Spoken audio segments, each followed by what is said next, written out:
Hello guys, myself Pirevrat and welcome to the Helpful Techniques. So guys, I'm again back with another Infosys preparation video 2021. So in this video, I'll be discussing about the Infosys Pseudocode MCQ questions and answers 2021. So in our previous videos, we discussed about the aptitude questions. In our upcoming videos, we'll be discussing about the logical reasoning questions and the verbal ability questions. So now let's discuss. Before discussing further, I would like to tell you one thing. So please guys subscribe to our YouTube channel so that you'll be able to get the timely updates regarding the latest off campus and the interview preparation videos like this. And also in our previous videos, this is the playlist for this Infosys off campus drive 2021 about the preparation. So one by one we'll be adding the videos into this playlist. So I'll be putting the link of this playlist in the description of this video so that you'll be able to by simply clicking on that link, you'll be able to watch the videos regarding the Infosys preparation. So I will request all of you to share this link with other your friends, those who are going to attend this Infosys off campus. So before discussing about the questions, now let's discuss about the total number of questions and the time and whether if there is any negative marking, because I have seen that in our previous videos many people had commented that whether there is any negative marking there or not. So there will be total number of 5 questions will be there, but in this video we'll be discussing about the 10 questions, out of which definitely we'll be able to get the 5 questions. Then time allocated will be 10 minutes. That means for one question we'll be getting 2 minutes, which is more than enough. Then no negative marking. That means if you are stuck at a certain point, if you are not able to solve that question, just choose any of the options and move forward. Don't waste your time in for a single question, because you do not know the answer. Don't waste your time. So totally there will be 10 minutes will be getting to solve this, and there is no negative marking. It's a very good thing. You can say Jai Mata Di and move to the next question. So now let's discuss the questions. So first of all, I'd like to encourage all of you to solve these questions by yourself. This is the question, you can see easily. You can pause this video, try to solve it by yourself, and if you are not able to solve this, then only watch the solution, or you can say refer to the solution.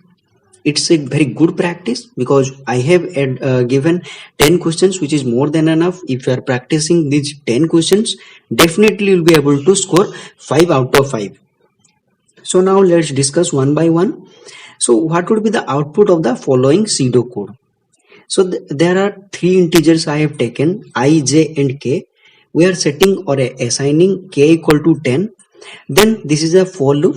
For each I from 1 to 10, 1 to 1, that means only once the outer for loop will be executed. Then again one inner for loop, each j from the value of I to 2. That means what is the value of I?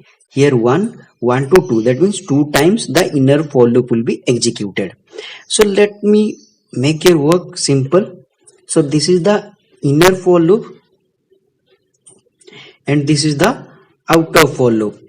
There is no curly braces, so that's why you are not able to, might not be able to understand which is the inner for loop and outer for loop, but I have made your work simple. Now please try to solve it by yourself, because it's a very easy question. Okay, so now let's discuss the solution. So here inside the for loop or inner for loop, k equal to k plus 1, that means we are adding the k value or incrementing the value of k by 1. So here what is the value of j? J equal to I plus I to 2. So what is the value of I? 1. So 1 to 2, that means 2 times the execution will be happened for this inner for loop. So at the first iteration or the first execution, k equal to k plus 1. So what is the value of k here? K plus 1. 10 plus 1 equal to 11. For the first iteration, the value of k will be 11. Then again it will go back to the for loop or inner for loop. Again it will execute, because 2 times we need to execute this one inner for loop. So 11 plus 1, again we are adding by 1, so it will gave us 12. So inner for loop work is done because 2 times it need to be executed. So once inner for loop work is done, it will simply print k. So what is the updated value of k here? 12. It will simply print 12. Then end for loop, we are ending the outer for loop. So what will be the output or the final answer for this question? 12. So if you see here, 10 plus 1 plus 1, 12. So the correct option is B, 12. So it's a very easy question. I will not repeat the solution again. So this kind of thing they will be giving. They will not be asking you rocket science questions because they all know the non-IT candidates will be attending this off campus as well as the IT candidates. If they give the tough questions, then the non-IT candidates or the candidates those who know very less, they will not be able to solve. But the logic must be clear. Here we are doing nothing. If the candidate knows how the for loop or the inner for loop or the outer for loop works, then definitely one will be able to solve this question. They want to know whether you know the work of the for loop, how the for loop works or executes. If you know this thing, how the for loop works, then definitely you will be able to solve this question. This kind of thing they will be asking. So now let's move to the next question or the second question. What would be the output again? It's a C programming kind of thing. I have given this because I want to know or clear here DS data structure knowledge or concept here. So this is the function fun and this is the main function integer main. At the right side I have mentioned main method or main function. This is the main method. So inside the main method we are taking integer I, j and k and l. I equal to I plus plus. This is the OR operator. Fun, that means we are calling this function and passing the two parameters or the arguments here. So if you see carefully, we are using ampersand. So what the ampersand does, it simply provides us the reference of a variable. So here we are passing these two parameters inside this function and we are calling this function fun. So here this is the function fun. Simply we'll be calling this function. So now let's see what is the functionality of this function fun. So let me explain you. It's a very much easy question. This is the you can say easiest question in the function concept. So now let's understand. You need to try this out by yourself first of all. So here function a and b. So the asterisk mark or the star mark means we are passing the value. Here ampersand means the reference. Here star mark is the value, or you can say point. It is just pointing to something. So here integer sum equal to the value of a plus value of b. So here we are passing the what is the value of a and b. We are passing j and k. So the value of a will be 1 and 2. Inside this function we are passing 1 and 2. Sum equal to a plus b. So what will be the value of sum? 3. And b equal to a. So what will be the value of b? A. So what is the value of a here? 2. So what will be the updated value of b? 2. So return a equal to sum minus b. So what is the sum value? Sorry. We are simply here. We are passing 1. Sorry. Because here what is the updated value of a? 1. So return a equal to sum minus b. So what is the value of sum? 3. And what is the value of b? 1. So what will be the output? Sum minus b. So 3 minus b equal to 2. So what we are doing here, we are just swapping the value of a and b. It's a swapping concept. So then we are returning these values. So then here at the main function or the main method, what we are doing, we are simply printing I, j, k and l. So what is the updated value of I? So I here, just a second. Yeah. So what is the updated value of I here? I equal to I plus plus. So what does the increment operator, post increment operator does? First of all, it will do the assignment, then only it will increment the value of that I. So here we are doing the post increment. I value equal to 0. It will simply assign to this thing 0. Or operator you are using function j comma k. So what does this function returns? 2. So inside this OR operator, if at least one of the value is correct, then it will be returning as the correct statement. So what will be the value of I here? I plus plus. So most of the candidates might be thinking the value of I will be 0. No, the value of I will be 1, because here we have done the post increment operation here. So what will be the updated value of I here? I will be 1, and j, what will be the updated value of j here? So if you see here, j value equal to 1 and k value equal to 2. But inside this function, we have done the swapping. So what will be the updated value of j here? 2. And what will be the updated value of k here? We have done the swapping. So value of j will be assigned to k. So 1, 2, 1, and L value will be, yeah. So L value will be 1. So this will be the correct answer. I hope you all are able to understand this solution. It's a very easy question.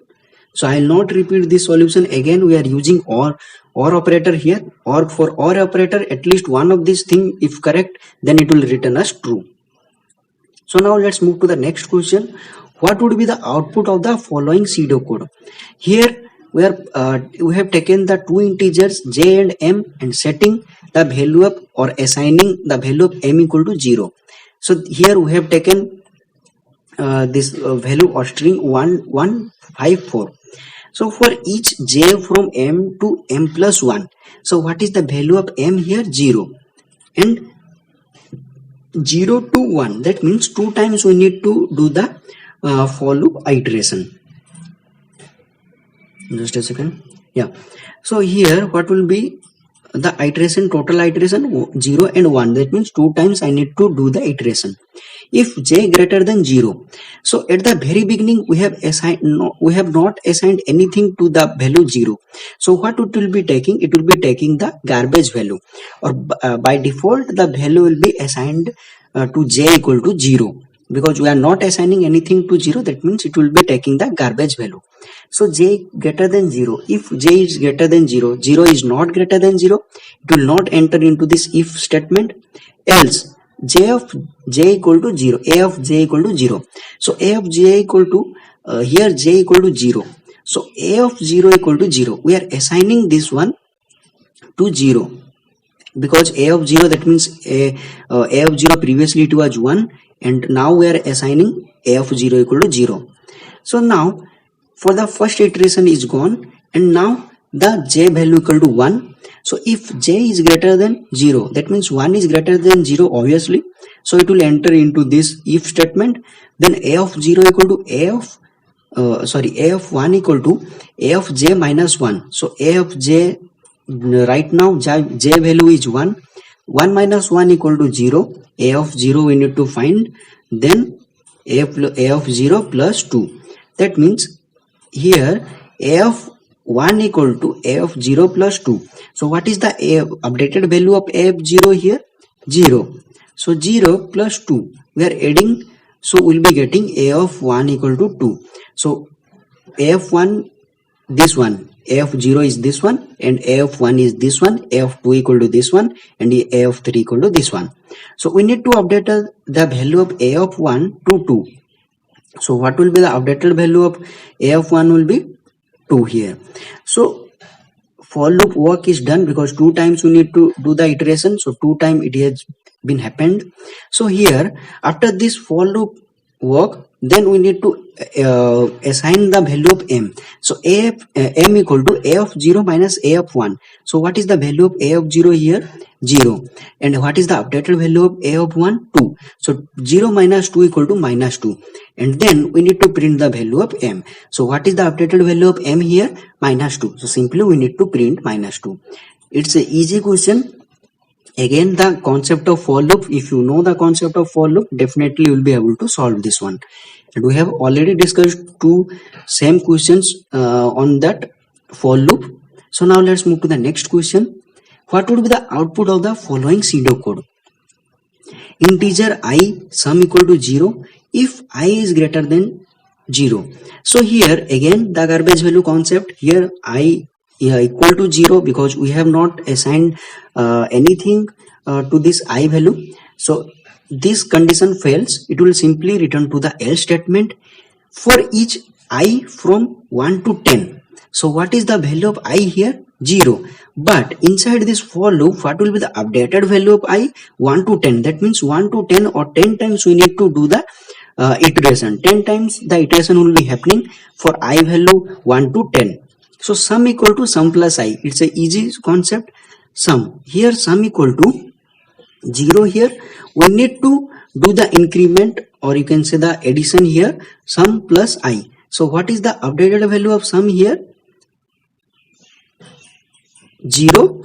Sum previously sum value was 0. Here 0 plus I. So what is the value of I here? 1. So 0 plus 1 equal to 1. It will simply take sum equal to 1. Then again iteration will be happening for 2, I equal to 2. Then again sum plus I. Sum plus I means 1 plus I equal to 2. So that means 3. So like this it will keep printing or adding some value. If I equal to 5, when the value of I equal to 5, simply I need to do the break. What does the break does? If we are using brake or applying brake on our bicycle or bike, what it does? It simply stop at that moment. Whenever we are using the brake, suddenly it will be stopped. So when I value equal to 5, the iteration, or you can say the operation, will be stopped, and it will that iteration will be, or you can say the control will be returned back to the where it belongs to. That means when I equal to 5, the operation will be stopped. It will not move forward. That means I equal to 6, I equal to 7, I equal to 8, I equal to 9, I equal to 10. The operation iteration will not be happening here. Up to 5, we need to add sum. Then we need to print the value of sum. So like this, up to 5, if you are adding this one, we'll be getting 1 plus 2 plus 3 plus 4 plus 5. So totally we'll be getting 15 here. So I hope you all are able to understand this one. So now let's move to the next question. So there is a string s1 equal to helpful techniques is given, and you want to replace u by 0. Below the code is written, code is given here already. Find the logical errors or the syntactical errors and rectify it for the expected output. Logically it is wrong. You need to rectify it so that we'll be able to get the expected output. That means here we need to replace u by a. That means wherever u is there in the string, we need to change from u to a. That means a need to put here a and here a. So here we have taken the for loop for each I from 0 to string of length. That means we are assigning the length of the string. Then if s1 of I equal to u, then we need to replace it with a. So it's a easy problem. Try to understand where the, or try to find where the error is. So it's a very easy problem. So let me tell you. Here we are passing, or you can say doing the iteration from 0 to s1 length. So suppose the length of this helpful techniques equal to 18. Suppose I don't know about the length. Suppose the length of s1 equal to 18. But here we need to go to the n-1 iteration. So 0 to s1 length minus 1, we need to do the iteration. If the length is 18, we need to do minus 1. Like in case of array, if 10 elements are there, we need to go from 0 to 10 minus 1. That means 9. Because what is the length for this array and string does? It starts from 0, then 1, then 2. So if the total number of 10 elements are there inside an array or string, we need to go starting from 0 to 9. So like this. Then again, if s1 of I equal to u, so here we are doing the assignment operation. See, like whenever we are putting a equal to 10, what does it means? We are assigning the value of a equal to 10, or we are assigning 10 to a. But here we are not doing the assignment operation. We are simply checking whether the s1 of I equal to u. That means we are checking whether this s1, or you can say s1 of 0 or s1 of I below is equal to u or not. So we need to do the comparison operator or write the comparison operator. So double equal to needs, then s1 of I 1 equal to will be there because we are doing the assignment operator. Wherever u is there, we need to replace it by a. It's a easy 3 things you need to change here, then we'll be able to get the expected output. So let me show you the correct solution, or you can say the correct answer here. So this is 1, -1 and equal to and single equal to. So now let's move to the next question. What would be the output of the following pseudocode for a equal to 5 and b equal to 2? So here inside this function we need to pass the 2 arguments or parameters here, integer a equal to 5 and b equal to 2. So 5, 2 we are passing if b greater than a. So here b that means 2 is not greater than 5, sorry. 2 is not greater than 5, then this is the end operation. 1 is wrong, then no need to check this one. So it will not enter into this part, into this if statement or into this if condition. It will not enter, else return b minus a. So what is the value of b? 2 and b minus a 5. So what will be, it will be returning 2 minus 5 equal to -3. It will simply return. It's a very easy question. It will be taking hardly 10 seconds or 5 seconds to solve, maximum 5 seconds. So now let's move to the next question. What would be the output of the following pseudocode? So we are assigning the value of a equal to 8, b equal to 4 and c equal to 31. So here c equal to, this is the bitwise AND operator. So what it does later we'll be discussing. So now let's find a bitwise operator checks or compares the values bitwise. So let me solve this, then you will be able to understand. So if you write this a, this is a, sorry, yeah, so a equal to 8. So this will be this one if I find the bits of it, or you can say decimal, and another one is the I am forgetting that. No worries. Then yeah, c equal to, yeah, binary part if you are finding, then it will be 130, then for c it will be 15. So here c equal to a and c. So here we are doing the bitwise AND operator. So here we need to check what is the value of this one. So at the left side we can put 0, because if I am putting 0, the value will not be changed here. So we need to check bitwise. So 1 and 0, we need to find the AND operator for each and every bit. 1 and 0 will be 0, 1 and 0 will be 0, 1 and 0 will be 0, 1 and 1 will be 1, 1 and 0 will be 0. That means a and bitwise operator c, it will return as c only, and again bitwise operator with a, same thing it will return, because we are doing the bitwise AND operator. If we are doing the bitwise OR operator, it will return as c. Here we are doing the bitwise AND operator, so it will return c here. So print a plus b plus c. So what will be the sorry, before that one thing is missing. So what is the value of c here? So at the end we'll be getting c. That means c value will be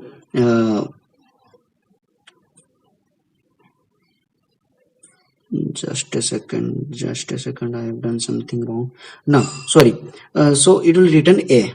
Yeah, I was forgetting, this one is the a. Okay, so it will return 8 here.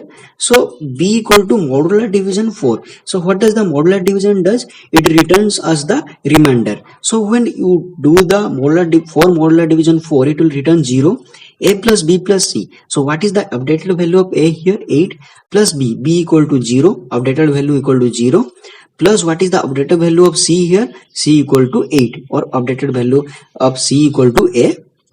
So 8 plus 0 plus 8. So it will be simply returning us 16. So it's a easy question. I hope you all are able to understand. If the bitwise OR operator is there, it will return a. And if the bitwise AND operator, sorry, it will return a. If the bitwise OR operator is there, it will return c. So now let's move to the 8th question. What will be the output of the following pseudocode? Here I, j, k and n are there. Set j equal to 1, k equal to 1. So for each I from 1 to 5 and print k. So at the very beginning, so 5 times the iteration will be happening. print k. At the very beginning we are printing the value of k here. So what is the value of k here? 1. So first we need to print, then j equal to j plus 1. So what is the value of j here? 1. 1 plus 1 equal to 2. K equal to k plus j. So what is the value of k here? 1. 1 plus j. Updated value of j will be 2. So every time it will be taking the updated value. Don't keep this one, take this one, because these are the updated value inside this for loop. Then k equal to k plus j. So k equal to 1 plus j equal to 2. So what will be the value of k? 3. So like this 5 times you need to do the iteration, keep adding and keep printing the value of k. At the end you will be getting 1, 3, 6, 10, 15. I am not doing the iteration for 5 times because we are running out of time here. You can do this by yourself. It's a easy part. So now let's move to the next question. What would be the output of the following sheet of code? This is the headache kind of thing, because first of all you need to check a equal to b plus c. So what is the value of b here? 4 plus c 3. That means a value will be 7, c equal to a minus b. So what is the updated value of a here? A equal to 7, 7 minus b equal to 4, c, 7 minus 4 equal to 3. So like this you need to check. At the end you need to print a, b and c. It's a easy problem and you can solve it by yourself. So 7, 16 and 12 the answer will be. So now let's move to the last question here. What would be the output of the following pseudocode?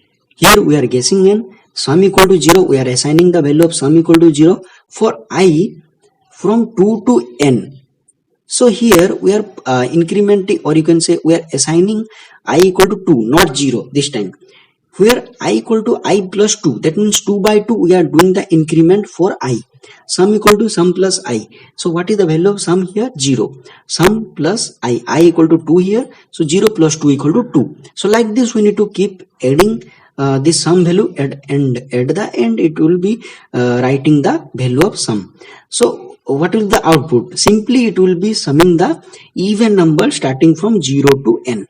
2 to n. Because here what is the updated value, or you can say what is the value of I here? 2. If we are taking 0 to n, then it will print the even numbers or the sum of the even numbers starting from 0 to n.